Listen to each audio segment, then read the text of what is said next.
पिछले 24 घंटे में ब्रिटेन, कनाडा, ऑस्ट्रेलिया और पुर्तगाल ने फिलिस्तीन को औपचारिक तौर पर एक स्वतंत्र देश के रूप में मान्यता दे दी है।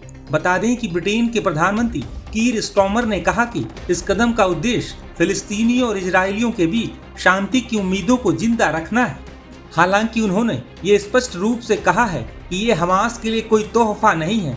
इसके साथ ही ब्रिटिश प्रधानमंत्री ने कहा कि हमें एकजुट होकर शांतिपूर्ण भविष्य के लिए प्रयास करने होंगे। बंधकों की रिहाई, हिंसा के अंत, पीड़ा के अंत और दो राष्ट्र समाधान की ओर लौटना होगा जो सभी पक्षों के लिए सर्वोपरि है। बता दें कि इजरायली प्रधानमंत्री बेंजामिन नेतन्याहू इस कदम से भड़क उठे हैं। नेतन्याहू इस समय अमेरिका में है और उन्होंने अमेरिकी धरती से ही कहा है कि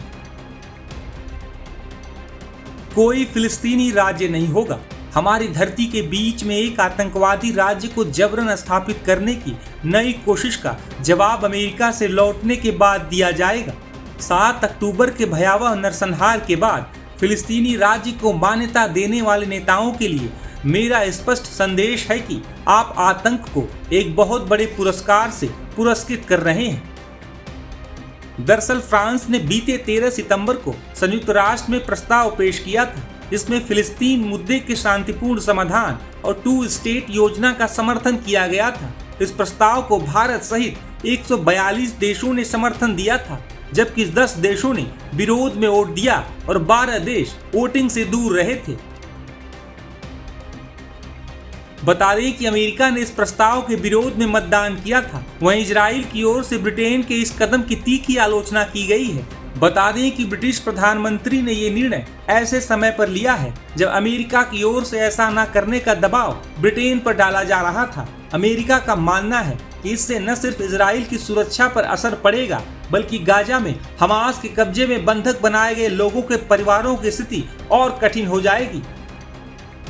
अमेरिकी राष्ट्रपति ट्रंप ने भी अपनी हालिया ब्रिटेन यात्रा के दौरान कहा था कि फिलिस्तीन को मान्यता देने को लेकर उनकी राय ब्रिटेन से मेल नहीं खाती है। बता दें कि गाजा संघर्ष में अब भी 48 इजरायली नागरिक हमास की कैद में हैं। इन बंधकों के परिवारों का प्रतिनिधित्व करने वाले समूहों ने भी फिलिस्तीन को देश के तौर पर मान्यता देने वाले देशों की आलोचना की है। उनका कहना है कि बंधकों की रिहाई की अनदेखी कर फिलिस्तीन को बिना शर्त मान्यता देना पीड़ित परिवारों के साथ अन्याय है। दरअसल ब्रिटेन लंबे समय से 2 स्टेट सॉल्यूशन का समर्थन करता रहा है, लेकिन उसकी शर्त रही है कि फिलिस्तीन को मान्यता शांति योजना के हिस्से के रूप में ही दी जानी चाहिए।